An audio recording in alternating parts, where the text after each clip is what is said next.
마태복음 5장 1절부터 5절까지의 말씀을 봉독하겠습니다. 마태복음 5장 1절부터 5절 같이 합동하겠습니다.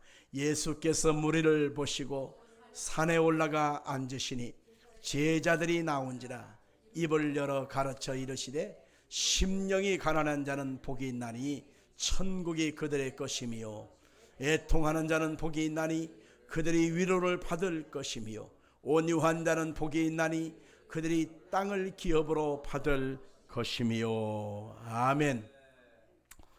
올 한 해는 예수님에게서 해답을 찾아봅시다 라고 하는 큰 주제 속에 오늘은 7번째입니다. 그래서 오늘 주일, 다음 주일, 그 다음 주일 3주간에 걸쳐서 팔복에 대해서 말씀을 나누겠습니다. 오늘 첫째 시간으로 심령의 가난함, 애통함, 온유함에 대해서 말씀을 증거하겠습니다. 세상에는 복 있는 사람이 있고 복 없는 사람이 존재합니다. 어떤 사람은 한평생 고생 하나 하지 않고 부모가 물려준 큰 은택을 입어서 잘 사는 사람이 있습니다. 그러나 또 다른 사람은 한평생 뼈가 빠지게 고생만 하다가 인생 끝에 허무하게 맞춰지는 사람도 있습니다. 이것을 가리켜서 세상에서는 뭐라고 합니까? 팔자라고 말하지요. 팔자. 그러나 우리가 예수님을 믿고 예수님을 내 마음의 주님으로 섬긴 사람은 이런 운명적인 복을 뛰어넘어서 하나님이 주신 특별한 은혜가 있다는 것을 알아야 하는 것입니다. 누구든지 하나님 말씀을 믿고 순종하면 받아 누리게 되는 하늘의 복이 있고 땅의 복이 있다는 것을 알아야 하는 것입니다. 특별히 오늘 이 팔복의 말씀은 우리 예수님께서 하늘의 복에 대해서 강조하신 내용으로 살펴볼 수 있습니다. 이 하늘의 복인 팔복을 보다 보면 하나님과의 관계가 회복되어지면 하나님의 은총을 누릴 수 있다는 것입니다. 하나님 주신 이 팔복 속에서는 사람 속에서 조화로운 관계를 누리고 살 수 있는 그런 은혜도 있는 것입니다. 자, 그래서 오늘 이 시간에는 첫 번째로 심령이 가난한 자는 복이 있나니 천국이 그들의 것이며 라고 하는 말을 살펴보겠습니다. 같이 볼까요? 심령이 가난한 자는 복이 있나니 천국이 그들의 것이며. 아멘. 주님께서는 마음이 가난한 자는 복이 있다고 말하고 있습니다. 이 마음 속에 하나님의 천국을 소유한 그 복을 얘기하는 것입니다. 심령이라고 하는 것은 푸뉴마라고 하는 말로 쓰였는데 하나님과 소통하는 인간의 가장 깊은 곳, 영적 자아의 깊은 복을 예비하는 것입니다. 그래서 심령이 가난하다라고 하는 것은 경제적인 빈곤함이나 물질이 없다 그 얘기가 아닌 것입니다. 마음이, 심령이 깊은 곳에서 하나님의 은혜를 입지 못하면 살 수 없는 상태, 그것이 바로 심령이 가난한 상태를 말하는 것입니다. 가난하다라고 하는 말은 일반적으로 푸어라고 말하잖아요. 근데 헬라 말로는 푸토코스라고 하는 말로 쓰였습니다. 이게 가난인데요. 이 가난은 두 가지의 의미로 쓰였습니다. 하나는 페네스라고 하는 말로 쓰였는데 어느 정도 노동을 해서 먹고 살 수 있는 정도, 그러니까 힘든 것은 사실이지만 그래도 먹고 살만한 정도, 이게 바로 가난한 페렌스라고 하는 말입니다. 그런데 성경에서 오늘 예수님께서 심령이 가난한 상태를 말할 때는 푸토코스라는 말로 쓰였습니다. 같이 합시다. 푸토코스. 이것은 완전히 파산한 상태, 완전히 구걸해야만 먹을 수 있는 상태, 아사 직전, 굶어 죽기 직전에 누군가에게 손을 벌려서 누군가에게 아쉬운 소리를 하지 않고는 살아갈 수가 없는 완전한 파산 상태의 푸토코스를 주님이 말씀하고 있는 것입니다. 여기에서 복이 있다라고 하는 것은 마카리오스라고 하는 말인데, 이 마카리오스라고 하는 것은 환경이나 상황에 좌우되는 일시적인 행복이 아니라 하나님의 속한 절대적이고 완전한 상태를 의미하는 것입니다. 슬픔과 고난 중에서도 하나님과의 관계가 올바리 설정되어 있다면 누릴 수 있는 근원적인 그 복을 얘기하는 것입니다. 우리가 예수를 믿으면 천국에 간다고 말합니다. 이것은 보통 사람들이 죽어서 가는 천국을 얘기하잖아요. 그런데 환경이나 상황에 좌우되지 않고 하나님께 속한 자들이 이 땅에 사는 날 동안에 마음에 천국을 누리고 살 수 있는 것이 바로 뭐냐면 바로 심령이 가난한 상태가 되어지면 마음속에 하나님과 함께 살아가는 그 복을 누릴 수가 있다는 것입니다. 믿음을 누리고 소망을 누리고 사랑을 누리고 의와 화평과 그리고 마음의 행복감을 누리고 살아가는 이것이 곧 가장 좋은 하나님의 복인 것입니다. 그래서 심령이 가난한 것은 심령을 비웠다고 하는 것인데, 심령 속에 성령이 와셔서 내 속에 하나님의 사랑, 하나님의 은혜를 부으셔서 내가 다른 것 아무리 좋아도 나는 하나님의 은혜 없이는 조금도 살아갈 수가 없어요 라고 말하는 그런 상태에 이르게 되어지는 것입니다. 그런데 우리가 우리 인간의 조상되었던 아담과 하와를 보면 그렇지 못했습니다. 그들은 에덴 동산에서 살아갈 때에 먹는 것, 입는 것, 마시는 것, 살아가는 것 하나도 부족한 것이 없었잖아요. 그런데 그들 속에 하나님의 은혜, 하나님의 사랑 속에 누리고 살아가는데 사탄이가 와서 그들의 마음속에 유혹을 합니다. 하나님 없이도 살아갈 수가 있다는 거죠. 하나님이 먹지 말라 한 선악과 과실을 따먹으면 너도 눈이 밝아져서 하나님처럼 될 수 있다고 그렇게 탐심과 욕심을 그 마음에 불어넣었습니다. 그러다 탐심과 욕심이 그 마음에 시키는 대로 이끄는 대로 선악과 과실나무에 가서 끊임없이 그 과실나무의 이쪽을 살펴보기도 하고 저쪽을 살펴보기도 하며 이 도대체 무엇 때문에 이것을 먹지 말라고 했을까? 그러면서 냄새도 맡아보고 만져보기도 하고 그리고 앞으로 봤다 뒤로 봤다 하면서 끊임없이 선악과에 대한 욕심을 그들의 마음속에 품게 되었습니다. 그러고 나서 그 욕심이 자꾸 자라서 탐심이 되어지고 탐심의 눈이 멀어서 결국 꼭지를 따게 되고 그리고 그들이 먹었단 말입니다. 그리고 그 두 부부가 먹자마자 하나님처럼 된 것이 아니라 결국 자기 자신이 벌거벗은 인간이요 흙에서 왔으니 흙으로 간다고 하는 말씀처럼 우리 인간은 흙덩어리에 불과하다는 사실을 알게 되어졌어요. 그러고 나서 에덴 동산에서 타락된 데가 되어서 쫓겨나고 말고 그들은 인생 속에 끊임없이 절망 속에 탄식 속에 한심 속에 끊임없이 아파하고 힘들어하다가 결국 영원한 사망의 심판에 던져진 것을 보게 되는 것입니다. 아담과 하와의 인생을 우리가 다 들여다볼 수는 없지만은 비슷하게 알 수 있습니다. 하나님이 그 속에 계시지 아니하니까 그 속에 감사 대신에 불평이 생깁니다. 찬양 대신에 원망이 나옵니다. 행복감 대신에 짜증과 신경질이 그 속에 가득합니다. 내가 왜 살아야 되는가? 내가 이렇게 해서 꼭 살아야 되는가라고 하는 늘 탄식과 불만족이 그들 마음에 가득하게 되었습니다. 이게 하나님 없는 자의 지옥 같은 마음인 것을 알아야 하는 것입니다. 그런데 우리 예수님은 아담과 하와와는 달랐지요. 예수님께서 40일 금식 기도를 하시고 나서 심히 줄이셨어요. 그때 마귀가 제일 먼저 찾아와서 예수님을 유혹합니다. 욕심과 탐심을 집어넣습니다. 배가 고프지. 그러니까 네가 배가 불러야 힘을 얻고 그리고 하나님의 일을 할 수 있을 거 아니야. 그러니까 네가 지금 능력을 사용해 봐. 그래서 이 돌들로 명하여 떡덩이가 되게 해서 배를 채워라. 그렇게 유혹했습니다.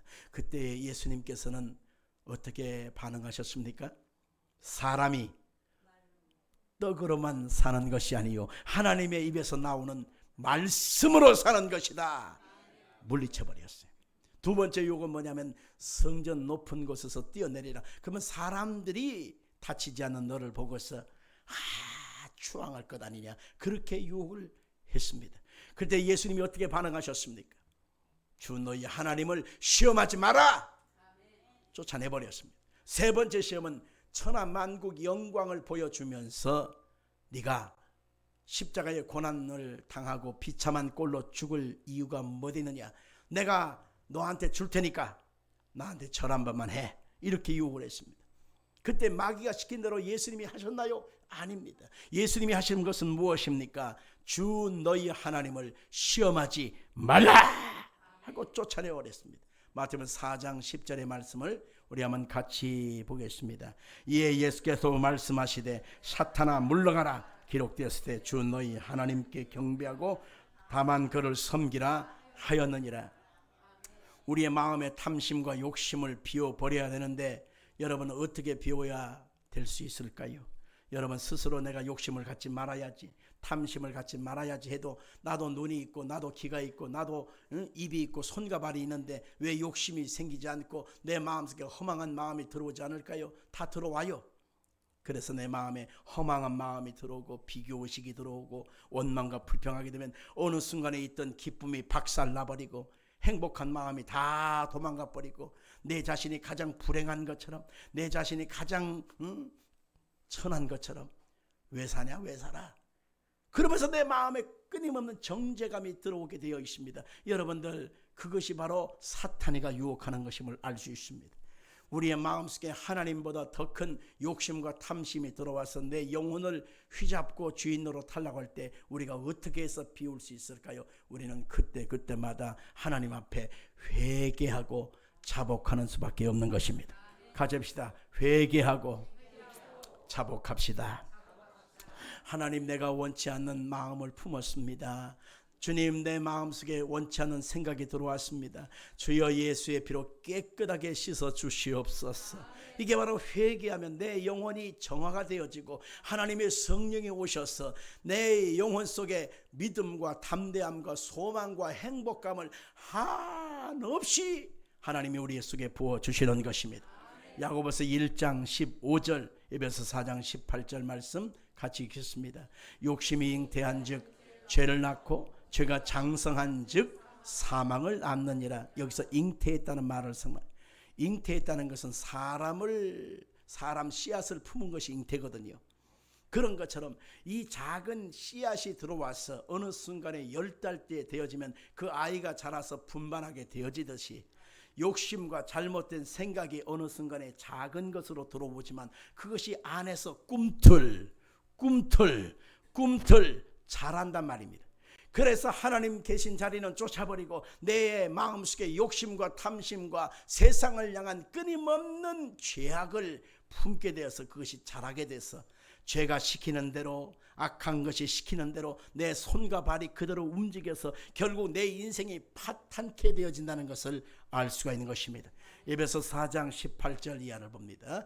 그들의 총명이 어두워지고 그들 가운데 있는 무지함과 그들의 마음이 굳어짐으로 말미암아 하나님의 생명에서 떠나 있도다.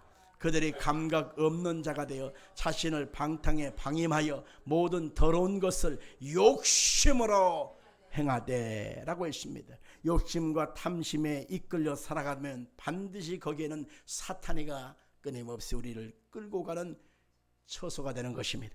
그래서 이 사탄을 쫓아서 가게 되면 결국 내 영혼은 갈 길을 잃어버리게 되고 영원한 사망의 심판에 던져지는데 우리가 100년도 살지 못하는 인생길, 여러분 고생바가지로 살다가 끝에 가서는 참 좋은 천국에 가야 되는데 악한 사탄의 매음을 받아서 우리가 결국 어디로 던져지느냐, 영원한 사망에 던져진다면 이것처럼 불쌍한 일이 어디 있겠냔 말이에요.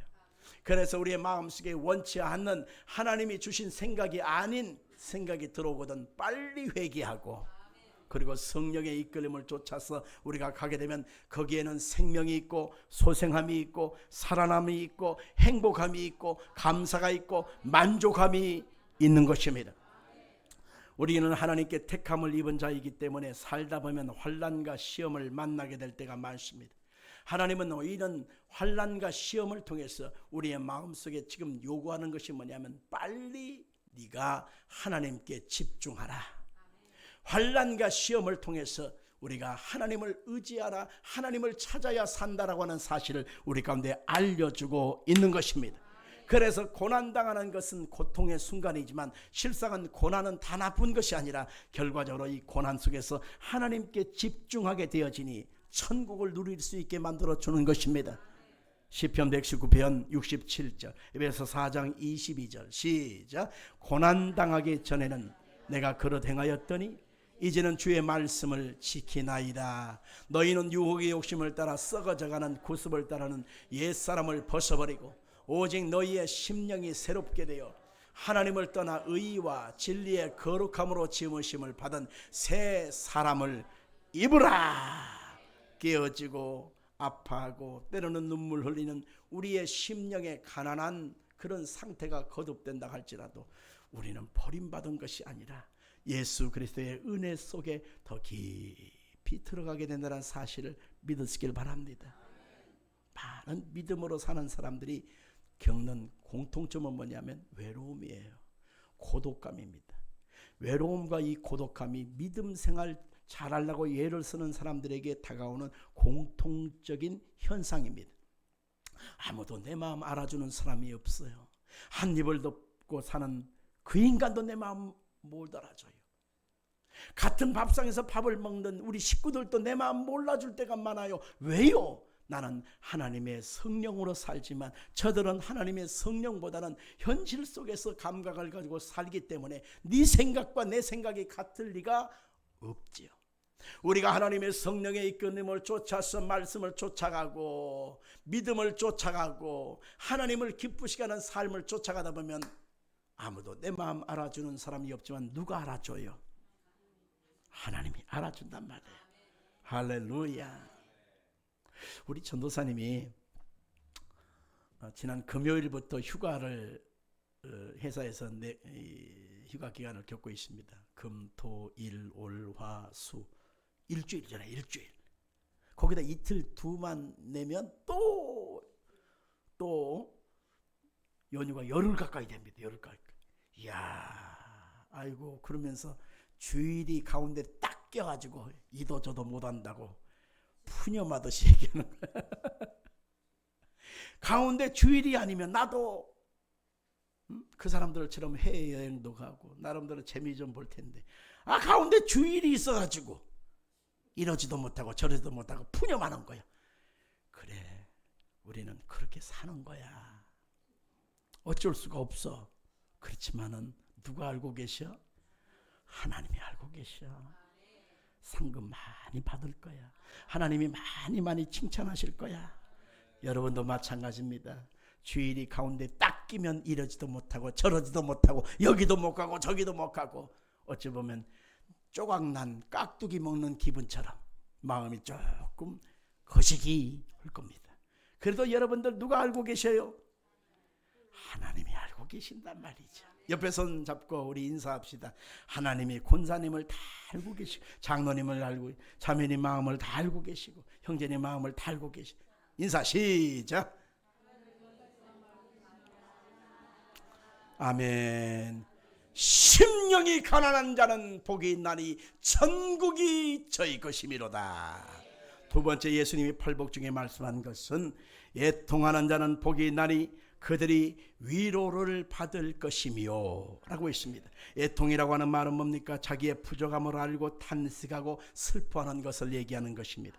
그래서 오늘 보면 4절에 애통하는 자는 복이 있나니 그들이 위로를 받을 것이며 라고 했습니다. 애통이라고 하는 말은 단순히 슬퍼하고 눈물을 찔끔 흐르는 것이 아닙니다. 아주 강렬한 의미가 있습니다. 펜툰테스라고 하는 말로 쓰였습니다.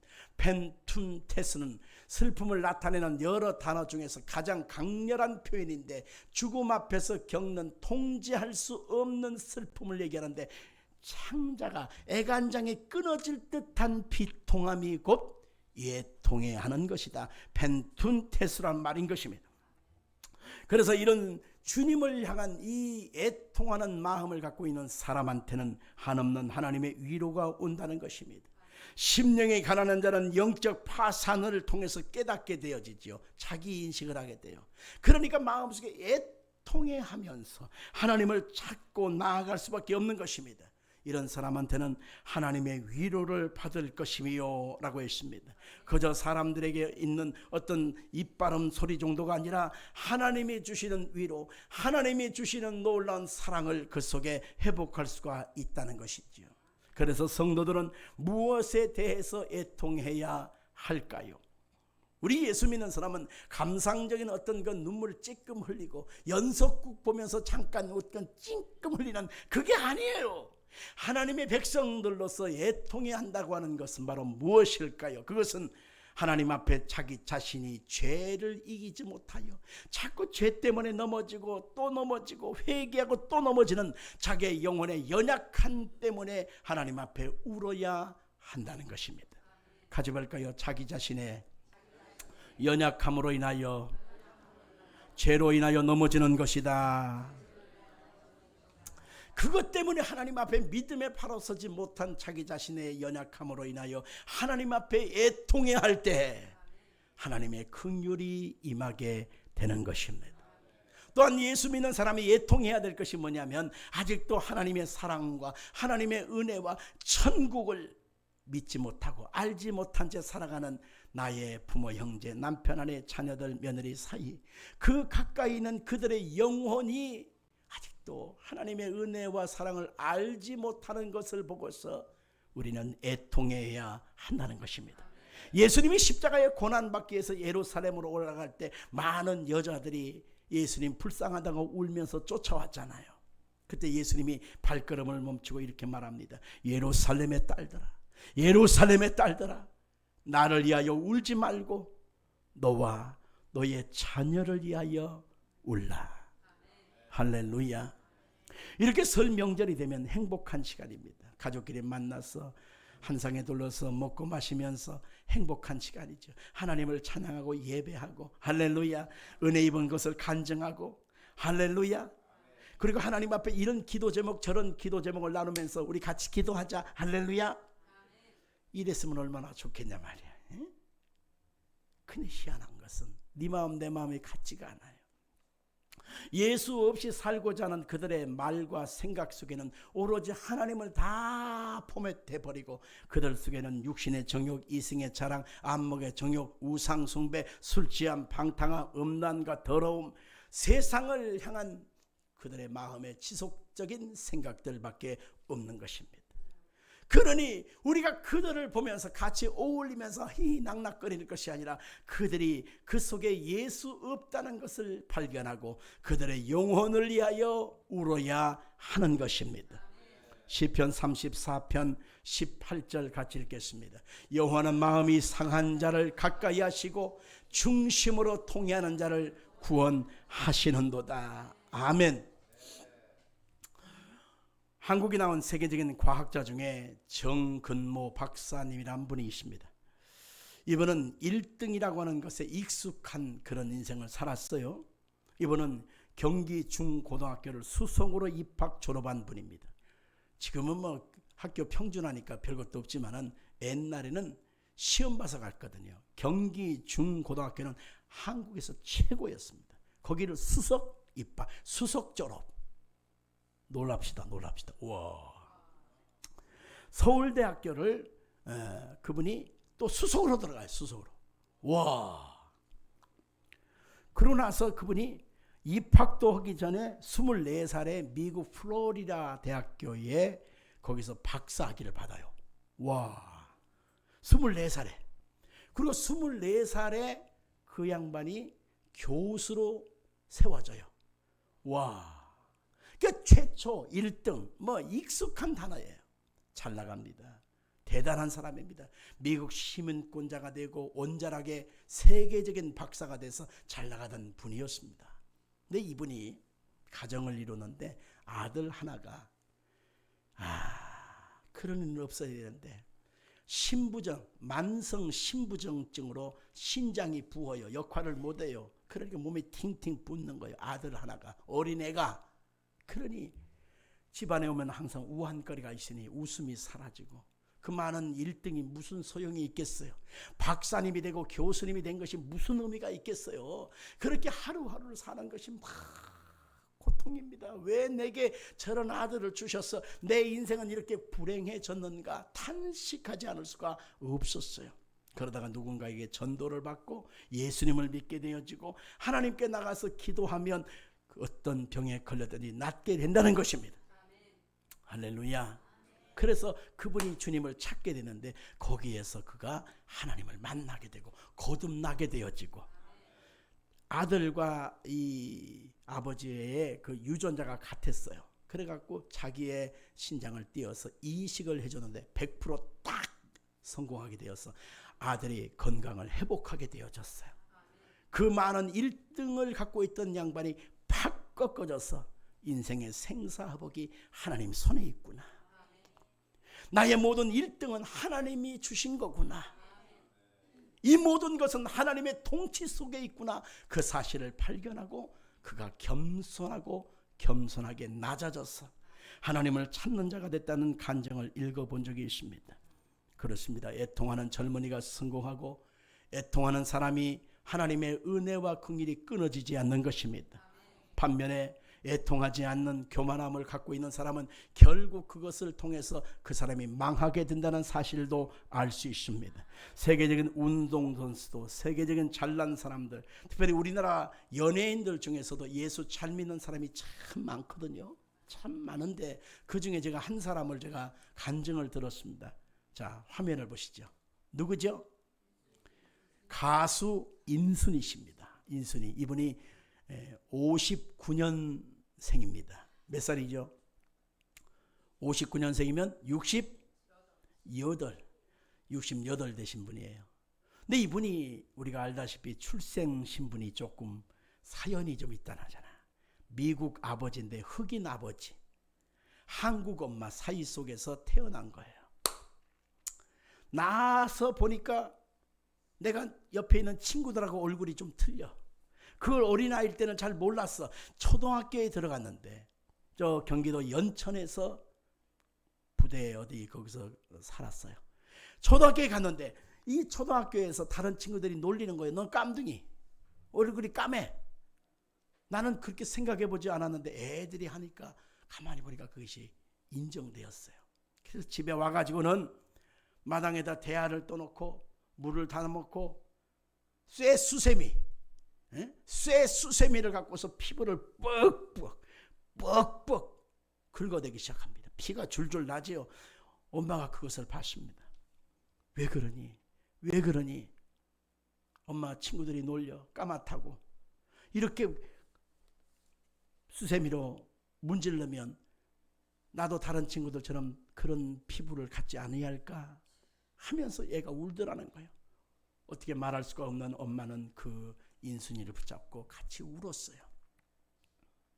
그때부터 아버지에 대한 증오가 그의 마음속에 가득하기 시작해요. 씨만 뿌려놓고 돌보지 않고 미국으로 떠나버린 아버지. 그 사람이 어떻게 아버지일 수 있을까? 세상에 차라리 나를 태어나지 않게 하시지. 이게 뭐냐 말이죠. 제대로 된 교육을 받지 못했습니다. 초등학교는 졸업하고 중학교를 포도시 졸업하고 고등학교를 못 갔어요. 그러니 먹고는 살아야 되는데 줄줄이 동생도 또 있지. 또 엄마랑 친구 사이인 다른 이모라고 부르는 그분도 같이 한 집에서 살게 되니 부양할 식구들이 많아지는 거예요. 어찌 하다 보니까 자기가 소녀 가장이 돼서 공장 다니면서 그러면서 겨우 먹고 사는 거예요. 계속 아버지에 대한 증오와 원망은 계속 커져만 가지 인생이 달라질 것이 없었어요. 아버지 얼굴도 못 보고 만나본 적도 없습니다. 그런 사이에 이제 방송국에 PD가 어떻게 하다가 연결이 되고 만나게 돼서 너 가수 한번 해볼지 않을래? 가수 해봐라. 그래서 따라갔는데 거기에 자기랑 얼굴이 비슷한 두 자매가 있더래요. 두 사람. 그래서 세 사람이 한 트리오가 돼가지고 희자매 아시죠? 그래서 팀을 구성해갖고 이제 그 노래를 불렀는데 각종 쇼 무대에서 그냥 대박을 친 거예요. 너무너무 잘해. 나중에 이 팀이 혜태지고 혼자 이제 솔로가 되었는데 노래 잘 부르잖아요. 아주 가창력 있지 않습니까? 파워풀하잖아요. 밤이면 밤마다 얼마나 대단해요. 그러면서 세계적인 사람이 됐어요. 미국의 카네기 홀이라고 아주 최고로 잘하는 예술가들만 세워지는 곳인데 거기에 한국 이름도 없는 무명의 대중 가수가 쓴 것은 처음이라고 그래요. 대단한 사람이 된 거예요. 그런데 이분이 하나님의 은혜를 입고서 승승장구하다 보니까 어떤 마음이 드느냐면 나와 같은 아이들이 또 있지 않겠는가. 찾아보니까 그 한국 사람과의 결혼 속에서 나온 자녀들, 그 다음에 애국에서 한국에 근로자로 와가지고 방치된 아이들, 다문화 학교라고 합니다. 그래서 그 다문화 학교를 강원도 홍천, 강원도 그 홍천에다가 땅을 사서 건물을 지어서 시작을 했어요. 중학교 과정만 합니다. 거기에서 자기가 연예인으로서 벌어들이는 모든 수입을 거기다 다 쏟아붓습니다. 그 아이들을 위해서 먹이고 재우고 입히고 교육시키고 그 아이들에게 모든 것을 다 쏟아부으면서 그 아이들과 함께 살아가는 기쁨이 가득하게 되어져요. 아이들과 같이 밥 먹고 같이 아이들과 같이 잠을 자고 같이 놀면서 그들 아이들이 하나님을 만나는 것이 얼마나 행복한지요. 할렐루야. 이 사람이 그렇게 할 수 있었던 것은 바로 뭐냐면 하나님을 만났다고 하는 거예요. 하나님의 은혜와 사랑을 그가 경험했다고 하는 것입니다. 그래서 해밀 학교를 했는데, 해밀이라는 뜻이 무슨 뜻이냐면 어둠컴컴한 비가 오는 그 날씨가 변하여서 끝나고 나서 그냥 환하게 청명하게 날씨가 바뀌는 거 있죠. 그걸 해밀이라고 말한다고 그래요. 우리나라 순수말인데. 그래서 그 학교를 통해서 학생들을 통해서 행복감을 누리게 되어져요. 이 인순이 씨가 부른 그 아버지를 주제로 한 노래 아십니다. 아버지에 대한 주제로 한 노래가 있어요. 지금까지 아버지에 대한 그 원망과 증오로 가득했던 그 마음이 가만히 이 다문화 학교 다니는 아이들을 보면서 아버지를 생각해 봐야, 내 몸속에서 나온 자식을 그렇게 방치하고 떠나버린 것 같은데 실상은 하나님께서 내 인생 속에 그래도 함께 하신 것을 알게 되었어요. 그때 6.25 전쟁 때 우리나라에 왔을 때 그 아버지의 나이가 17살 내지 18살 밖에 안 됐대요. 어린 소년병으로 한국 전쟁에 참여해서 죽지 않고 살아있고, 죽지 않고 살았으니까 나를 낳아줬지. 그죠? 그리고 내 동생들을 낳아놓고 가신 거야. 그럴 수밖에 없는 뭔가 이유가 있겠지. 이유가 이해가 되더래요. 이유가 이해가 되더래요. 그래서 아버지를 용서할 뿐만 아니라 아버지에 대한 그 사랑을 그의 마음속에 새기게 되어져요. 사람들이 묻습니다. 당신이 아버지에 대한 노래를 부르고 있는데 당신 아버지에 대해서 지금 어떻게 생각하십니까? 라고 하는 질문을 할 때에 그가 이렇게 대답합니다. 나의 아버지는 나의 인생의 영웅이에요. 여러분, 이 대답이 쉽지 않은 대답이에요. 그죠? 그가 어떤 콘서트라든지 아주 그냥 사람이 많은 공연장에서 노래를 하면 사람들이 끝나고 나면 아쉬우니까 뭐래요? 앵콜, 앵콜, 한 곡 더 앵콜 하면 마지막 곡으로 부르는 게 바로 뭐냐면, 여러분에게 참 좋은 곡을 하나 소개해드리고 싶어요. 그래서 반주가 나와요. 나 같은 죄인 살리신 주 은혜 놀라와. 한번 쳐봐요. G코드.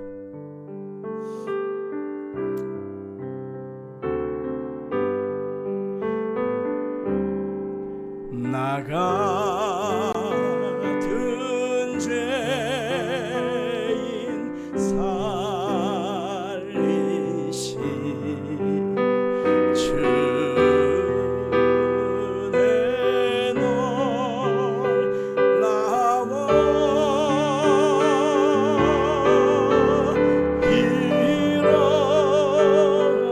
이렇던 생명 찾았고 광야를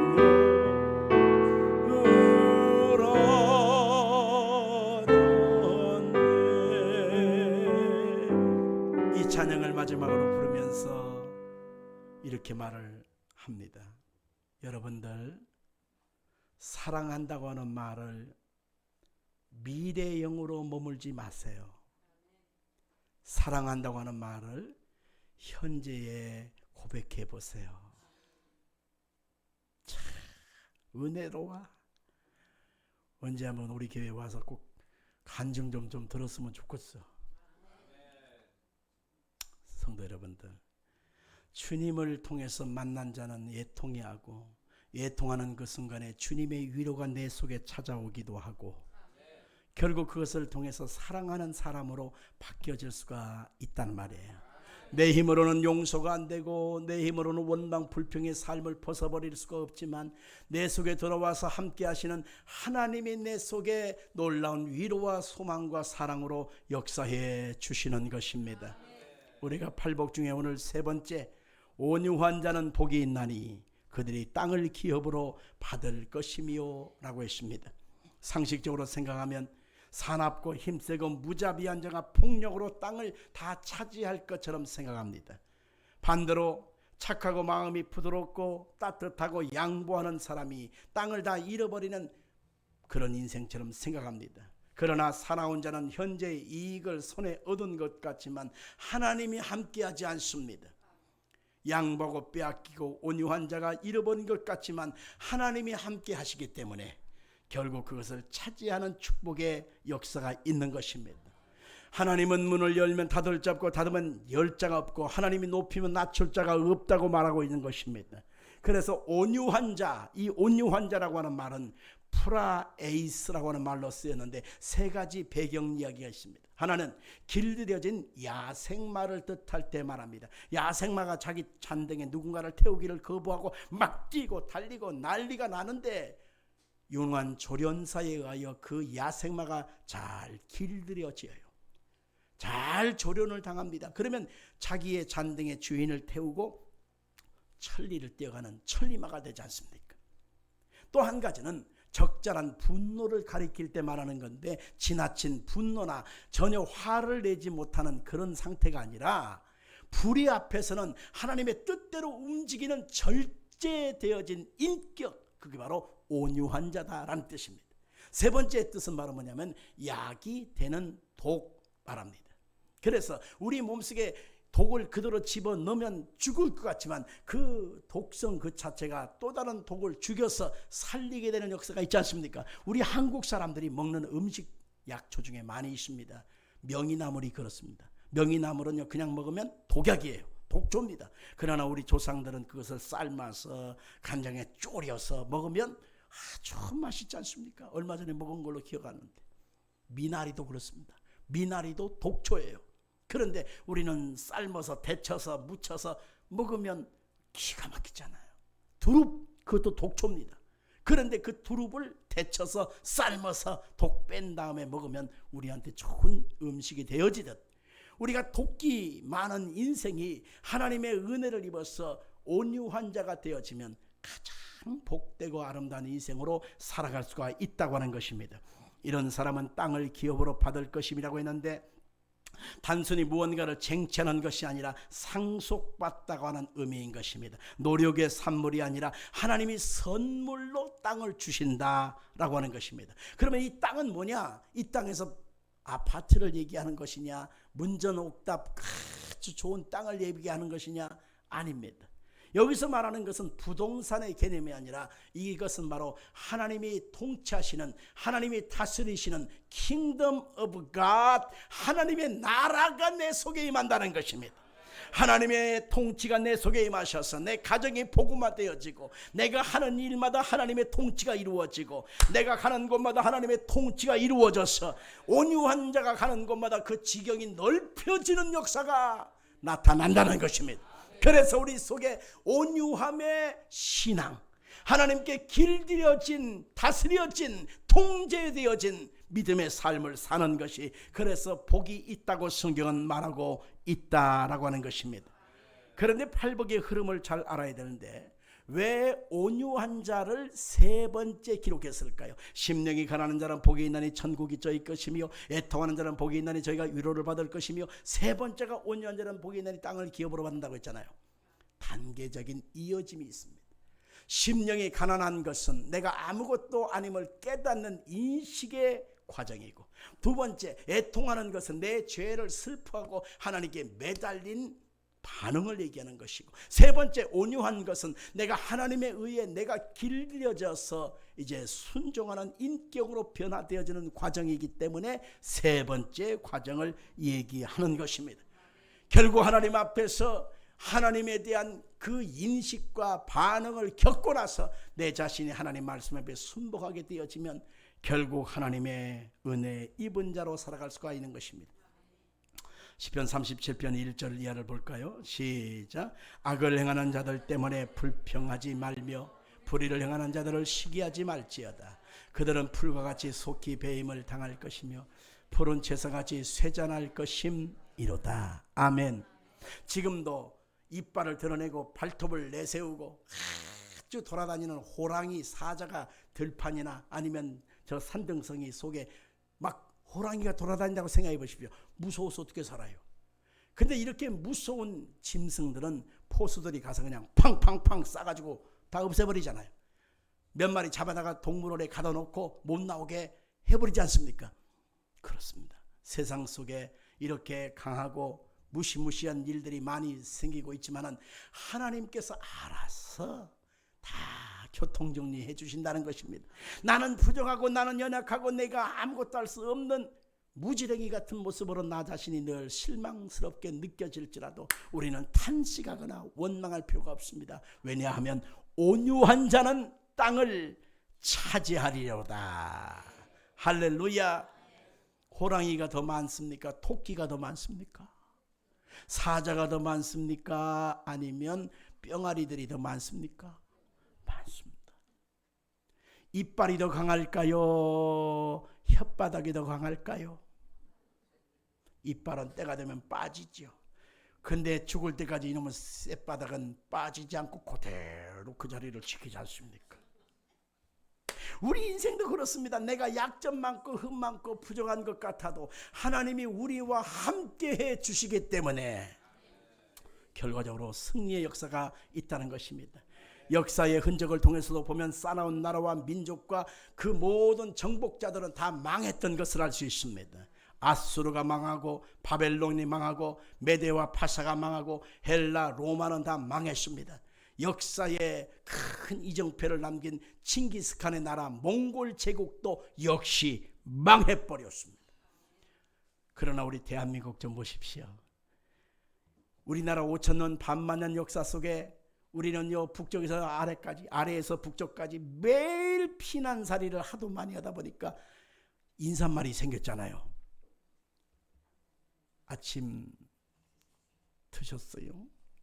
이 세상에 이런 인사말이 어디 있어요? 아침 먹었냐? 왜 굶어 죽지 않고 살아났냐? 그거지. 밤새 안녕하셨어요? 이런 인사가 어디 있어요? 굿모닝, 좋은 아침 이렇게 인사하잖아 보통.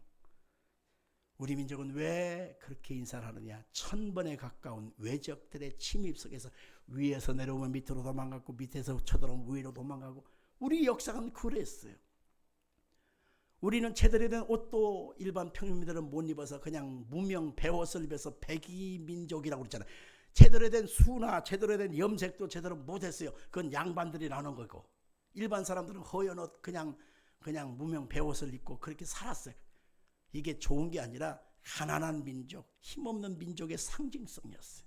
그래서 우리나라 민족을 가리켜서 끊임없이 사람들은 무시하고 중국 사람들은 우리를 함부로 얘기하고 동북공정이라 해서 역사를 바꿔서 애곡하지만 우리의 민족은 밟아도 죽지 않는 질경이 같은 아멘. 하나님의 통치가 이 민족 속에 함께하기 때문에 우리나라의 역사가 계속되는 것입니다. 얼마 전에 우리나라가 세계 경제, 정치, 경제의 위상이 몇 등이냐라고 하는 통계가 나왔는데 몇 등인지 아세요? 6등. 5등이 아니라 6등. 6등이 6등. 10위권 밖에 있던 것이 갑자기 반 이상 올라와가지고 6등. 나 놀랬어요. 이야, 할렐루야. 하나님의 통치가 이 민족 속에 끊어지지 않고 함께 하기 때문에 그런 것입니다. 시편 76편 9절, 시편 37편 9절 같이 읽습니다. 곧 하나님이 땅의 모든 온유한 자를 구원하시려고 심판하러 일어나신 때로다. 진실로 악을 행하는 자들은 끊어질 것이나 여호와를 소망하는 자들은 땅을 차지하리로다. 잠시 후에는 악인이 없어지리니 네가 그곳을 자세히 살필지라도 없으리로다. 그러나 온유한 자들은 땅을 차지하며 풍부한 화평으로 즐기리로다. 아멘. 온유함의 근원은 누굴까요? 예수님이지요. 나는 마음이 온유하고 겸손하니 나의 멍에를 메고 내게 배우라. 그래야만 너희 마음이 쉼을 얻으리니 예수님 말씀했습니다. 그래서 우리 안에 예수의 마음을 품고 오늘로 심령이 가난해지는 것, 천국을 소유하는 것입니다. 예수님을 내 마음에 품고 애통해하면 위로를 받습니다. 예수님을 내 마음에 품고 온유한 자의 삶을 살아가는 것, 결국 승리하는 거예요. 땅을 차지하고 하나님의 역사가 여러분 속에 임하게 되는 것이요. 이번 설명절 맞이해서 성질 내지 말고 열받지 말고 혈기 부리지 말고 오형제 쓰지 말고 주의 백성으로서 어디서나 향기를 나타내기를 주 이름으로 축원합니다. 기도합시다. 살아계신 아버지,